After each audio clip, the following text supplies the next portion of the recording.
estrenando año y esperamos en el Señor y también en nuestra disposición y en la actitud que tengamos que podamos servirle más a nuestro Señor Jesucristo. Vamos a abrir la palabra de Dios ahí en segundo libro de Reyes. Vamos a leer del versículo 14 al verso 19. El tema del día de hoy se llama Cambiando la mala actitud. Cambiando la mala actitud. Segundo libro de Reyes, capítulo 13, versículo 14 al 19.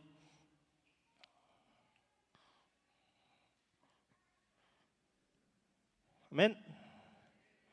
Ok, le voy a dar lectura y usted le sigue con su vista y vamos a poner atención a lo que el pasaje dice. Dice, estaba Eliseo enfermo de la enfermedad de que murió y descendió a él Joab, rey de Israel, y llorando delante de él dijo, Padre mío, carro de Israel y su gente de a caballo. Y le dijo Eliseo, toma un arco y una saeta. Tomó él entonces un arco y una saeta. Luego dijo Eliseo al rey de Israel, pon tu mano sobre el arco, y puso él su mano sobre el arco. Entonces puso Eliseo sus manos sobre las manos del rey y dijo, abre la ventana que da al oriente. Y cuando él abrió, dijo Eliseo, tira. Y tirando él, dijo Eliseo, saeta de salvación del Señor y saeta de salvación contra Siria, porque herirás a los sirios en Afec hasta consumirlos. Y le volvió a decir, toma las saetas. Y luego que el rey de Israel las hubo tomado, le dijo, golpea la tierra. Y él golpeó 3 veces y se detuvo. Entonces el varón de Dios, enojado contra él, le dijo, al dar 5 o 6 golpes, hubieras derrotado a Siria hasta no quedar ninguno, pero ahora solo 3 veces derrotarás a Siria. Vamos a hacer una oración en el nombre de Jesús. Padre, te damos gracias por permitirnos estar aquí una vez más. Gracias por la vida de cada uno de mis hermanos, Señor, por la vida de las visitas que nos acompañan, Señor Jesús. Pidiéndote, Señor, ya te hemos alabado, ya te hemos exaltado, hemos honrado tu nombre a través de estos cantos, Señor Jesús. Te hemos glorificado, Señor, a través de estos cantos. Ahora te pedimos, Señor Jesús, que hables tú a la vida de cada uno de nosotros, que hables a nuestro corazón, Señor Jesús, que tu palabra haya cabida en cada uno de nosotros, en cada uno de mis hermanos, en cada una de las visitas que nos acompañan, que el tiempo que se tomaron, Señor, o el tiempo que se invirtió, Señor, no sea en vano, Señor, sino que haya algo, Señor, que nos llevemos a nuestra casa, Señor, como cada servicio, Señor, que seas tú hablando y no yo, Señor Jesús, que sea tu palabra, Señor, penetrando en los corazones, Señor, que sea tu Espíritu Santo, Señor, obrando en cada una de las personas que están en este lugar, tanto como los que estamos ya en un proceso, como los que apenas están conociendo, Señor Jesús. Te damos gracias, a ti sea toda la gloria y toda la honra, en el nombre de Jesús, amén. Bien, hermano, tome su lugar, por favor.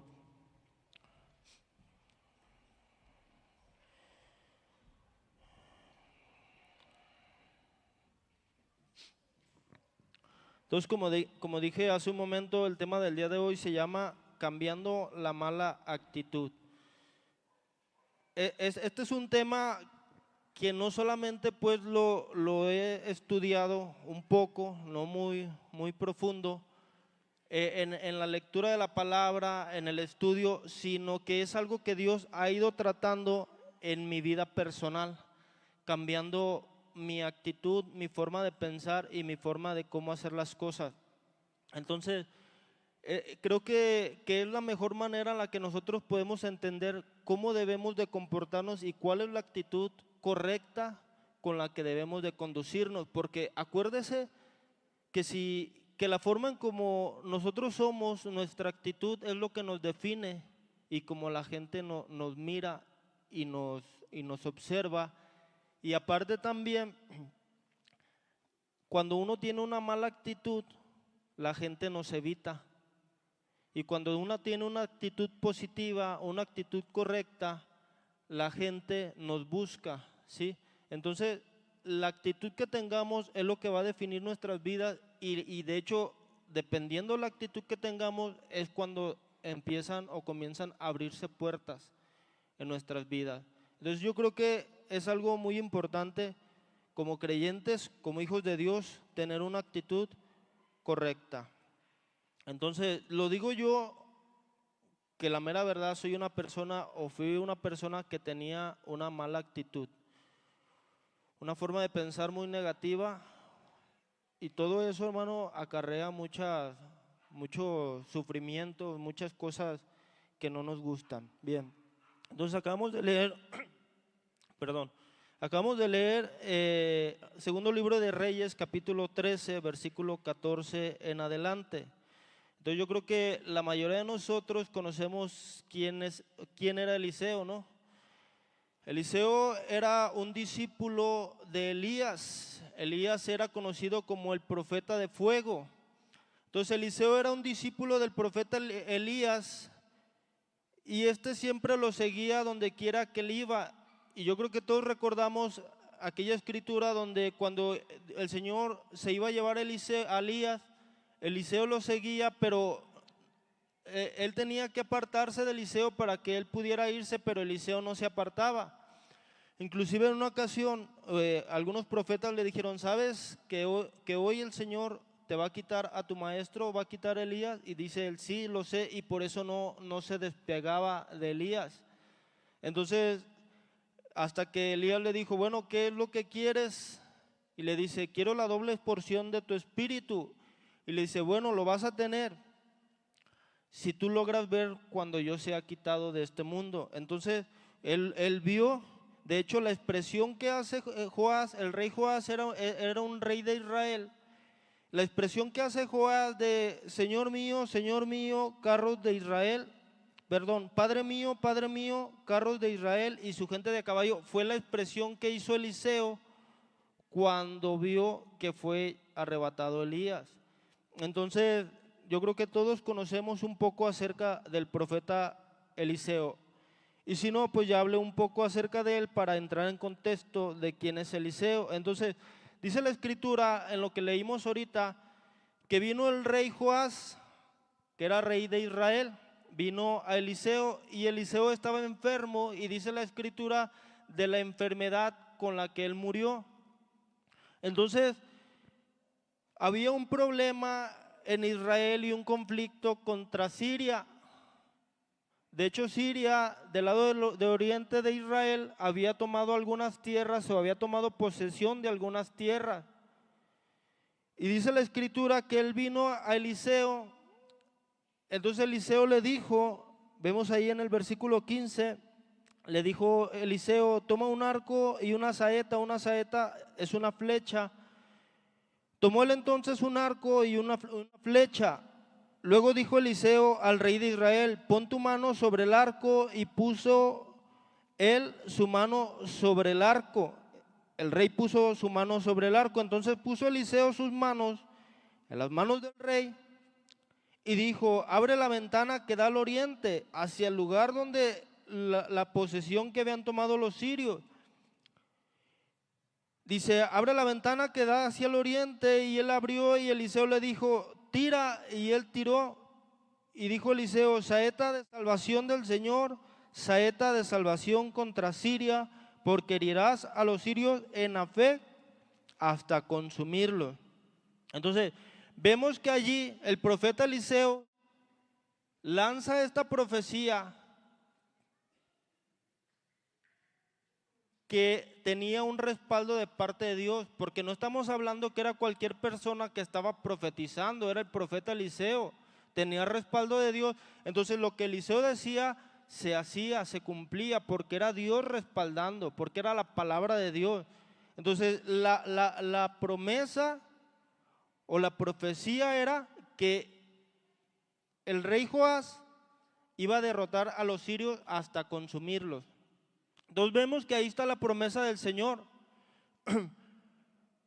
Pero más adelante dice que Eliseo le dijo a Joás, bueno, ahora toma las flechas y golpea en la tierra. Y él golpeó 3 veces y Eliseo se molestó. No sé si alguno de ustedes ha leído esta escritura, igual que yo me preguntaba y decía, pero ¿por qué se enojó si cumplió lo que Eliseo le dijo? No, golpea la tierra. Y yo decía, ¿por qué se molestó? Y yo creo que hay muchos pasajes que a veces nos preguntamos, ¿por qué pasó esto? ¿Qué hizo de malo? Por ejemplo, ustedes han leído cuando David iba a llevar el arca a Jerusalén y lo llevaron en una carreta, si no me equivoco, con unos burros, y el arca del pacto se iba a caer y una persona, muy buena persona, quiso evitar que se cayera y cuando tocó el arca murió allí. Entonces decimos, pero ¿por qué murió si no hizo nada malo? El asunto es que las cosas que Dios hace, hablando de lo que pasó con esta persona que murió, tienen un orden. Por ejemplo, en primer lugar, el arca no debía de ser llevada así, sino tenía que ser llevada por los levitas, ¿sí? Por los sacerdotes. En segundo lugar, nadie podía tocar el arca. De hecho, ni los mismos sacerdotes podían tocarla. El arca tenía como unos aros y se metían como unas varas ahí y los sacerdotes las cargaban, pero ellos no tocaban el arca, ¿sí? Entonces, por ejemplo, hay otro caso cuando Noé maldijo a su hijo Cam y eso fue a través de que Cam miró cuando ya pasó el diluvio y todo eso y entraron en tierra firme. Dice que Noé plantó viña y tomó del fruto, hizo vino y se emborrachó, y luego el hijo lo miró desnudo dentro de su tienda y luego va y le dice a sus hermanos, y luego cuando Noé vuelve en sí lo maldice. Yo decía, pero ¿por qué lo maldijo? O al menos, bueno, yo en mi ignorancia porque no lo entendía. Decía, ¿por qué lo maldijo si no hizo nada malo o qué malo hizo? Pero sí había hecho algo malo. Acuérdese que Noé era la autoridad que había. Entonces, Cam, de hecho hay una enseñanza que dice, la falta de la autoridad hace brotar la rebeldía del corazón. Es decir, cuando la autoridad, el pastor, el padre de familia, el patrón, falla, siempre va a haber alguien que diga, ¿qué óvole? ¿Y eso qué es el pastor? ¿Qué óvole? ¿Y eso qué es el líder? ¿Qué óvole? ¿Y eso que predica? Es decir, que la persona está esperando a que falle para sacarlo en cara. Y era lo que Cam hizo. Esperar a que Noé fallara para decir que hubo. Y eso que es el líder y eso que Dios lo escogió. Y cuando entendí eso, entonces entendí por qué fue la maldición. Entonces, hay escrituras que uno se pregunta, ¿por qué dice esto? Entonces, no sé si en algún momento usted se ha preguntado, ¿por qué se molestó Eliseo si a usted ha leído esta escritura? Fíjese bien, la visita de Joás a Eliseo era porque supo que estaba enfermo, pero también era porque había ese conflicto. Y cuando él supo, como había ese conflicto, él quería una palabra de parte de Dios. Y el Señor le habló y le dijo, saeta de salvación, saeta del Señor, vas a destruir a los asirios hasta consumirlos. Pero ahora venía la prueba para Joás y la prueba era cuál iba a ser su actitud. Entonces imagínense, cuando usted quiere hacer algo y tiene deseo de hacerlo, ¿cómo es su actitud? Entonces le dice, toma las flechas y golpean la tierra, y yo me imagino así, ¿no? A Joás así como hasta sin ganas golpeando ahí la tierra. Entonces, ¿cuál fue el problema allí? Fue la actitud, la falta de deseo de acabar con el enemigo. Eso fue lo que pasó con Joás. Y no, dice, ahora como golpeaste 3 veces, entonces 3 veces solamente derrotarás a Siria, pero no hasta consumirlo, ¿sí? Entonces, yo creo que es muy importante la actitud. ¿Qué es la actitud? La mayoría de nosotros, de los que estamos aquí, algunos son encargados, otros a lo mejor tienen negocio o tenemos negocio. Y cuando contratamos gente, hablamos con ellos y les decimos, no, nomás que tengas una buena actitud y que seas positivo y ganas de trabajar. Y te dicen sí. Y yo creo que no hay nada más frustrante, o no sé si les ha tocado a los que son encargados o que contratan gente, les ha pasado que hay personas que les dices, haz esto y lo hace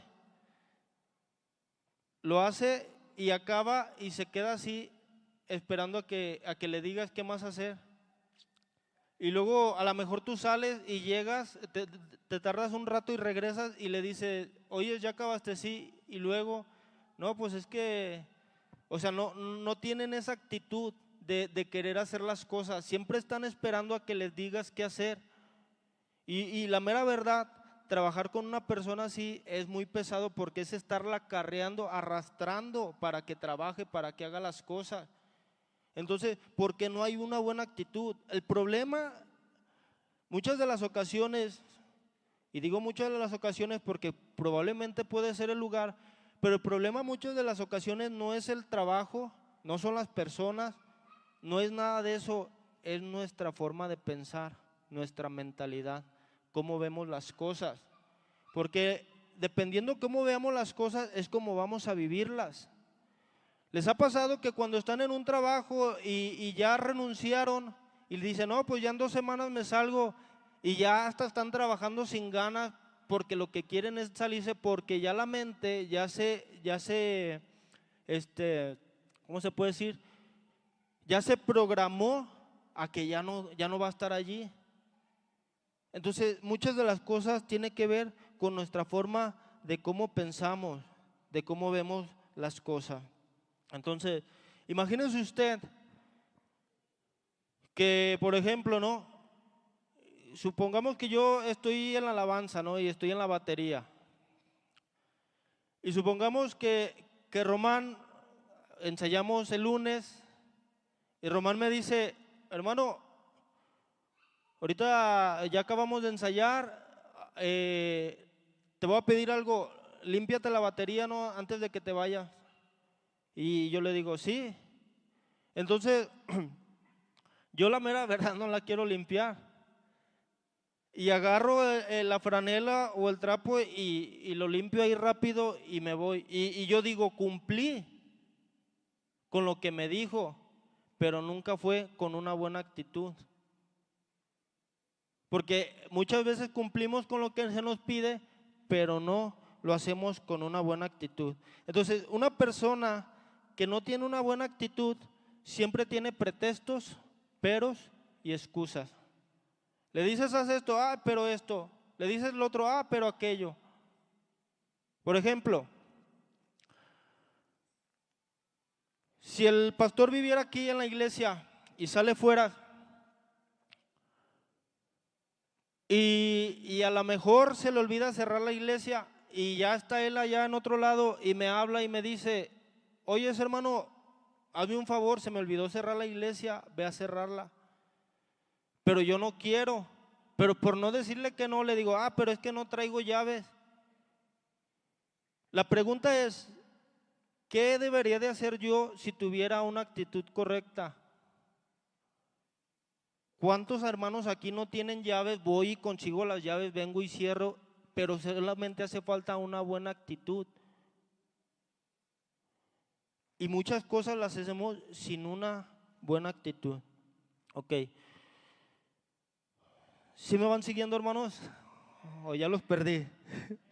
Gloria a Dios. Bien, entonces quisiera hablarles un poco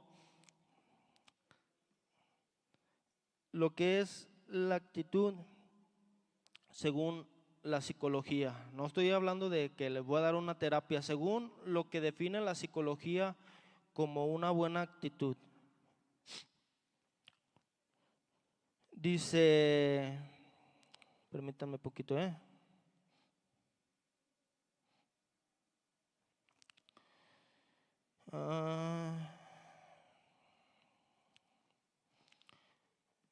Dice, en la psicología la actitud se define como una predisposición mental y emocional aprendida que influye en cómo una persona piensa, siente y actúa. Son tres cosas, sea actitud correcta, buena o actitud mala. Es una predisposición mental, emocional aprendida que influye en cómo una persona piensa, siente y actúa frente a una persona, situación u objeto. Dice, no es solo pensar positivo o negativo, sino una estructura interna relativamente estable que orienta la conducta de la persona. Es decir, cuando una persona tiene una mala actitud y una actitud negativa, siempre inconscientemente sus respuestas van a ser pero esto, pero no puedo, pero aquello, y excusas, pretextos. ¿Por qué? Porque tiene que ver con algo interno en nosotros, ¿sí? Hábitos que hay en nuestras vidas que se han forjado durante todos estos años. Entonces dice, los tres componentes de la actitud son, por ejemplo, en el pensamiento, lo que crees o piensas sobre algo. Ejemplo, cuando dices, este trabajo es difícil, dice, pero vale la pena. Un pensamiento positivo, una actitud correcta, ¿sí? Porque todos hemos enfrentado situaciones difíciles, pero ¿cómo las vamos a afrontar? Evitarlas es una actitud negativa e incorrecta. Afrontarlas es una actitud correcta. Entonces, en primer lugar, el primer componente tiene que ver con la mente, cómo pensamos, qué es lo que creemos. El segundo componente es en lo emocional, lo que sientes respecto a eso, sentirse motivado o frustrado, entusiasmado o temeroso ante algún trabajo o lo que vayamos a hacer. Si somos de actitud correcta, entonces hay una emoción positiva, ganas, deseos de hacer las cosas. Si no hay una actitud correcta, entonces hay miedo, hay frustración y hay como no querer hacer las cosas. Entonces, ese es el segundo componente. El tercer componente tiene que ver con la conducta y esto es algo muy importante. ¿Cuántas veces, por ejemplo, cuántos hemos dicho que queremos poner un negocio y nos emocionamos? Ahí está el primer componente, la emoción.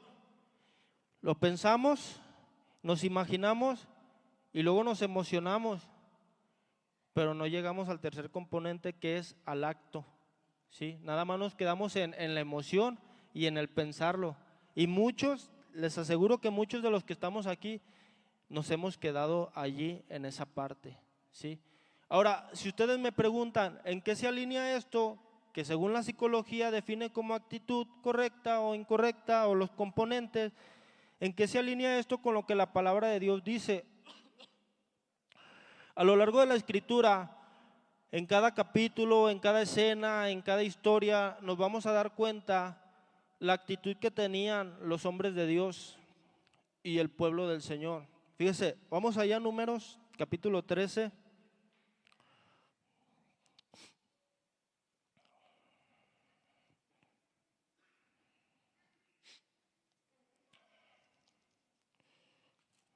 Número capítulo 13.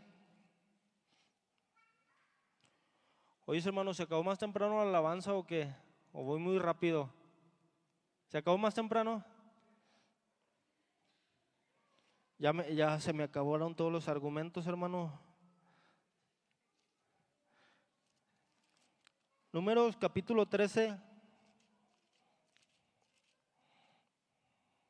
Vamos a leer del versículo 25 en adelante. Nos vamos a saltar algunos versículos Números capítulo 13, versículo 25 en adelante. En esta ocasión era el pueblo de Israel, liderado por Moisés. Estaban en el desierto y Moisés mandó a 2 espías, uno por cada tribu, a supervisar o mejor dicho, a mirar, a observar lo que iba a ser la tierra, lo que era la tierra prometida. Entonces a partir de este versículo que vamos a leer, ellos regresan de reconocer la tierra y miren la actitud.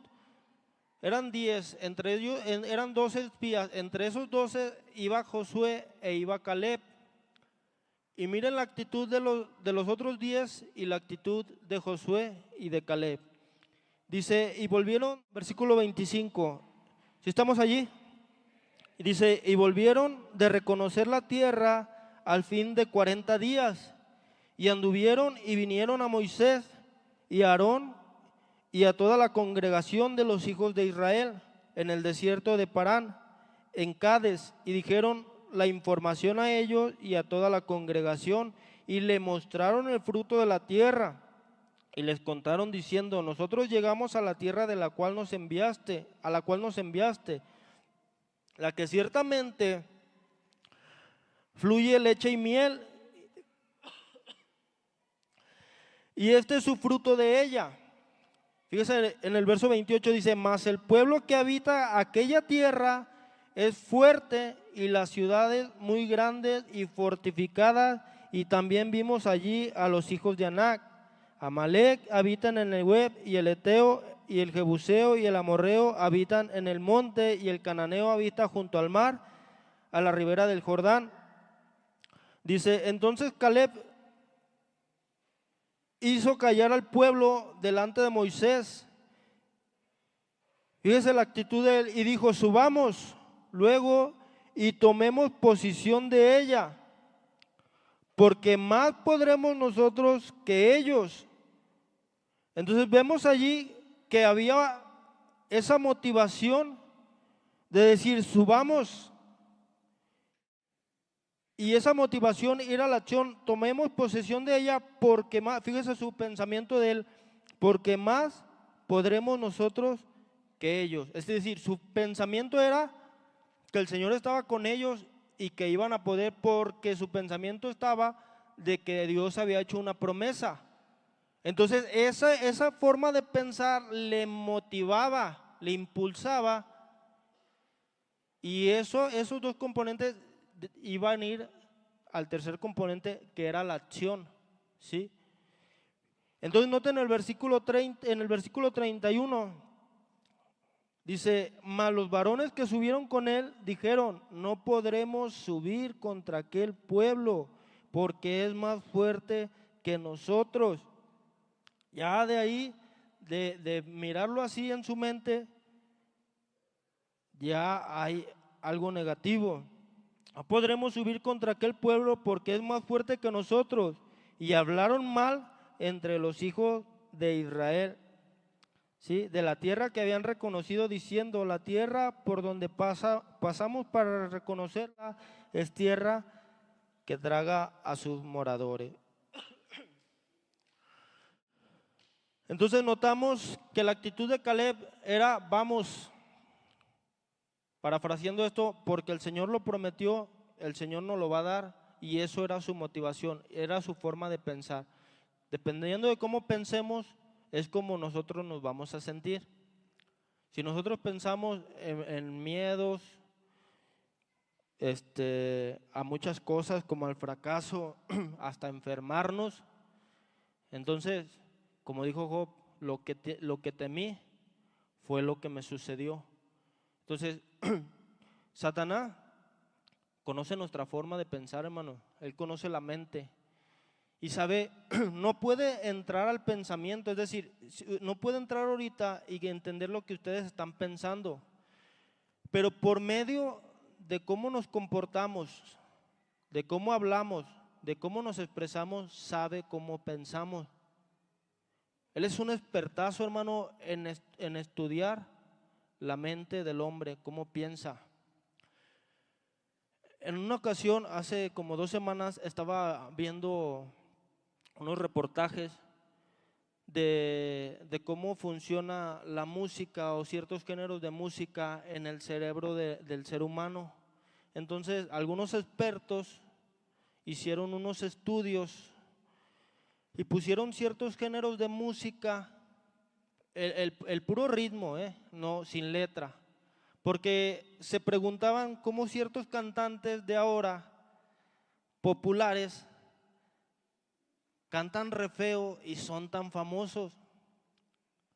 Pero todo esto tiene que ver en cómo se mueve la música en la mente, en el cerebro de las personas. Entonces ellos hicieron unos estudios y pusieron ciertos géneros de música y ellos analizaban cómo reaccionaba el cerebro al recibir esa música. Y pusieron, por ejemplo, el género de reggaetón sin letra, y el cerebro hacía unos ciertos movimientos y ciertas reacciones como algo sexual, sin letra. Es decir, que el género incitaba a la sexualidad. Entonces como que me interesó eso y empecé a indagar en ese asunto. Y por ejemplo, empecé a investigar los corridos que provocan. Y provocan alteración por el cambio de ritmo, por la forma en cómo se usa la música, los sonidos que hacen con ciertos instrumentos que suenan como si fueran balas, provoca alteración, que se altere la persona, se altera el cerebro. Entonces, ahí me di cuenta yo que Satanás sabe cómo influir, y ahorita en estos tiempos influye a través de la música en los jóvenes. Y muchas veces vemos ahora géneros del mundo, pero con letras cristianas. Pero el asunto es que el sonido incita a otras cosas. Y si no me cree, investíguelo y se va a dar cuenta.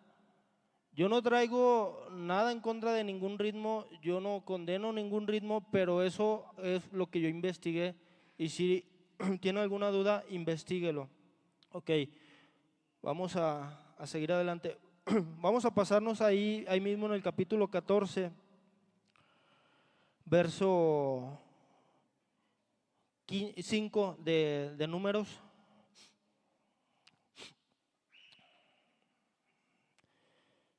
Dice, verso 6, dice: y Josué, hijo de Num, y Caleb, hijo de Jefone, que eran de los que habían reconocido la tierra, rompieron sus vestidos. Es decir, porque el pueblo ya había dicho: vamos a levantarnos un líder para regresarnos, sí, para regresarnos a Egipto, para que nos devuelva a Egipto.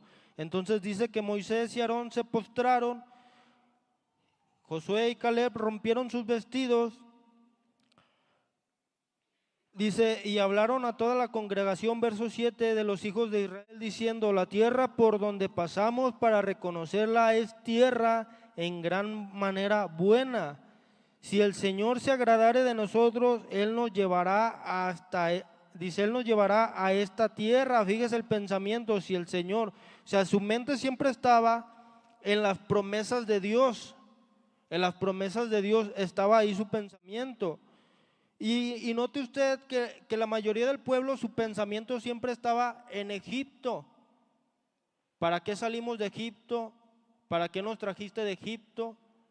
Inclusive ya hasta lo más fuerte que llegó el pueblo de Israel, porque siempre le echaban la culpa a Moisés. Y por último, el colmo de los colmos, dijeron: para esto nos sacó Dios de Egipto. O sea, ya no era solamente con Moisés, ahora era directamente con el Señor.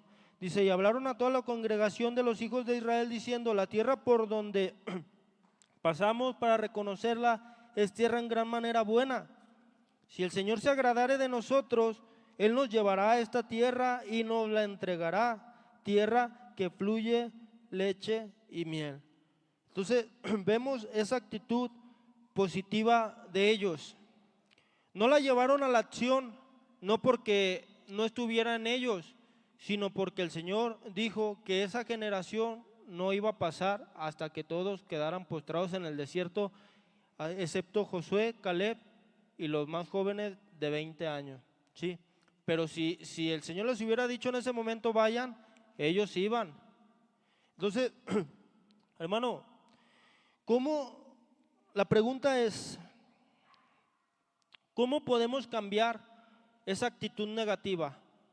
Que cuando nos dicen algo, siempre ponemos peros, excusas o pretextos. Cuando en el trabajo nos encargan algo, siempre decimos, no se puede, es que no puedo. Sí se puede, hermano. Y algo que he aprendido yo, es que no podemos decir que algo es imposible cuando alguien más lo está haciendo. No podemos decir que en cierta área del trabajo es imposible cuando vemos que el otro lo está haciendo. ¿Cuál es la diferencia entre él y yo? La diferencia es que él piensa positivo, que él tiene una buena actitud, y la diferencia es que yo siempre pienso negativo. ¿Por qué? Porque vivo de miedos. ¿Sabe usted que nuestro cerebro o nuestra mente, hay una parte que, dependiendo la vida que hayamos llevado, se programó esa parte de nuestro cerebro y por eso actuamos así inconscientemente? La persona que es negativa no crea que piensa y dice voy a ser negativo, él actúa inconscientemente porque su cerebro, su mente está programada así por la vida que llevó. Es decir, si llevó una vida de fracaso o fracasó en varias cosas desde pequeño, entonces su mente se programó y por eso tiene miedo a hacer las cosas, porque dice voy a fracasar. Y una persona que vemos que le va bien es porque su mente se programó en que sí se puede hacer las cosas. Y por eso vivimos con miedos. ¿Por qué no queremos servir en cierta área en la iglesia? Porque tenemos miedo a la crítica, porque tenemos miedo a fracasar, porque tenemos miedo a que nos salga mal, pero eso es algo que está programado en nuestra mente y debemos de cambiarlo. Y el día que cambiemos esa forma de pensar, entonces vamos a servir al Señor con libertad y creyendo. Pero ¿cómo vamos a cambiar esa forma de pensar? Porque todo empieza en la mente, cómo pensamos, qué es lo que vemos, qué es lo que hay en nuestra mente. Y lo que hay en nuestra mente, eso nos va a llevar en lo emocional. Es decir, si en nuestra mente hay miedo, entonces en lo emocional vamos a tener miedo. Si en nuestra mente está pensando en el fracaso, entonces en lo emocional vamos a vivir frustrados pensando que no vamos a poder hacer las cosas. Pero si en nuestra mente hay cosas buenas, entonces las vamos a hacer así. ¿Cuál era la forma de pensar de Josué y de Caleb? El Señor nos va a dar la tierra. El Señor nos lo prometió. Y eso los motivaba en su emoción, en su actitud y a la acción para poder hacer las cosas.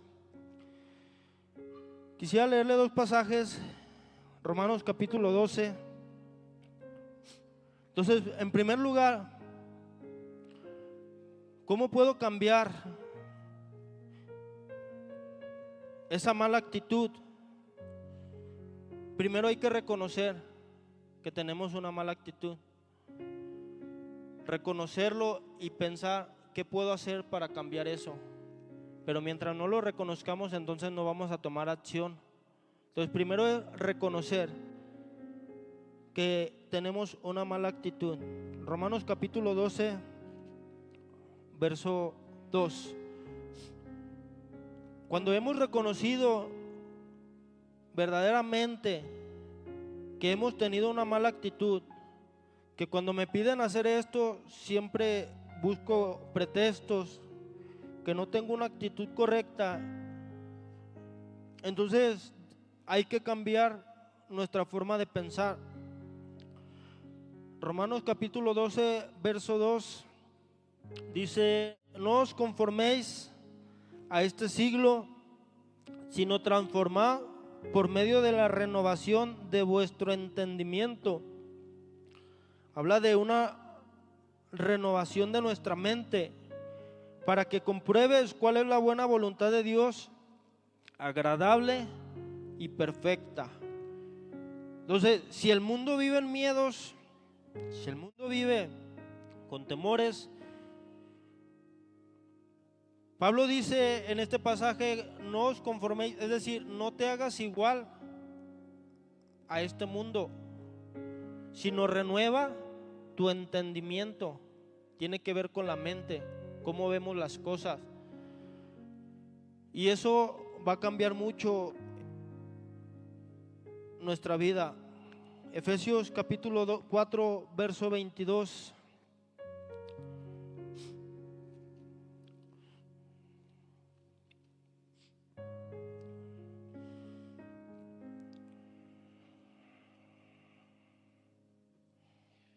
Vamos a leer del verso 20, ¿estamos allí? Efesios 4:20 dice, mas vosotros no habéis aprendido así a Cristo, si en verdad le habéis oído y habéis sido por él enseñados conforme a la verdad que está en Jesús. En cuanto a la pasada manera de vivir, despojado del viejo hombre que está viciado conforme a los deseos engañosos. Verso 23, y renovad en el espíritu de vuestra mente y vestido del nuevo hombre creado según Dios en la justicia y en la santidad de la verdad. Entonces, la escritura nos llama, de hecho aquí el subtítulo de este pasaje dice la nueva vida en Cristo. La escritura nos llama, o el Señor nos llama a cambiar nuestra forma de pensar. Y para cambiar nuestra forma de pensar, la escritura nos ayuda a cambiar nuestra forma de pensar.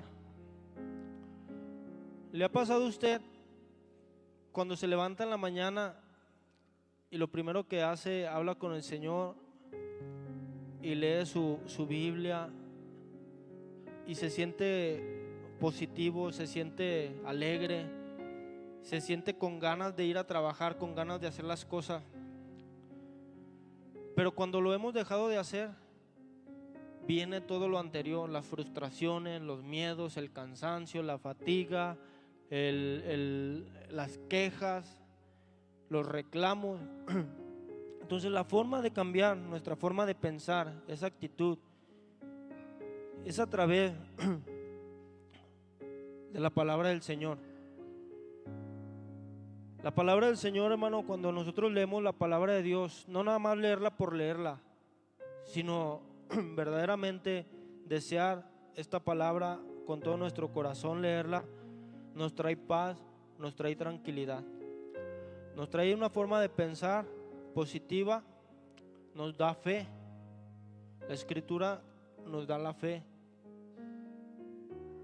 Y cuando usted está haciendo algo, usted quiere emprender un negocio, cuando usted va a tomar una decisión importante, lo primero que viene a su mente es lo que la palabra dice respecto a la decisión que usted va a tomar. Y dice, en el nombre del Señor lo voy a hacer, porque es para gloria y honra del Señor.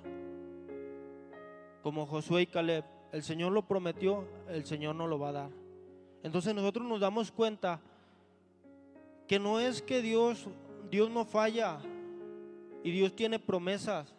El asunto es cómo pensamos nosotros. Dios le dio la promesa a Joás, vas a destruir a los asirios, pero no tuvo una actitud correcta. Dios le dio la promesa al pueblo de Israel y la mayoría no tuvo una actitud correcta. Ahí estaba la promesa, el asunto era que tenían miedo. Ahí está la promesa, el asunto es que tenemos miedo, porque los miedos gobiernan nuestras vidas, nuestras acciones, nuestra conducta. Y eso, hermano, dice la palabra de Dios, más fuerte es el que está en nosotros que el que está en el mundo. Si Dios con nosotros, ¿quién contra nosotros? Es decir, el Señor está con nosotros, ¿cuál es el miedo? De Él es el oro, de Él es la plata, de Él es todo lo que existe.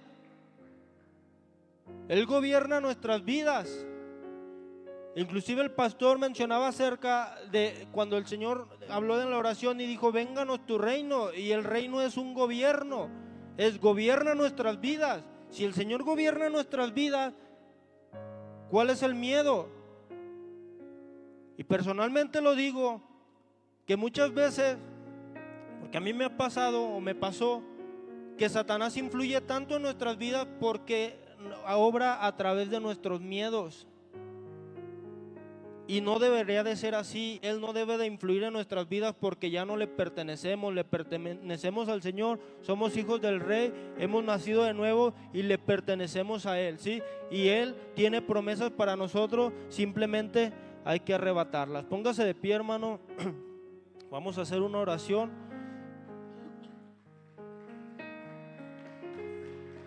Gloria a Dios. Si hay alguna decisión, hermano, importante que usted tenga que tomar, si hay algo en nuestras vidas que nos esté frustrando, que nos esté cautivando en ese temor, vamos a decirle al Señor que cambie nuestra forma de pensar. Pero no solamente decirle cambia nuestra forma de pensar, sino vamos a tomar acción y a empezar y a continuar y a retomar la lectura de la palabra del Señor y creer en sus promesas. En el nombre de Jesús, Padre,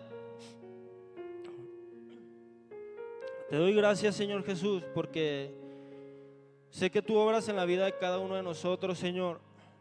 Sé que todos estamos en un proceso, Señor, en diferente nivel, si se pudiera decir así.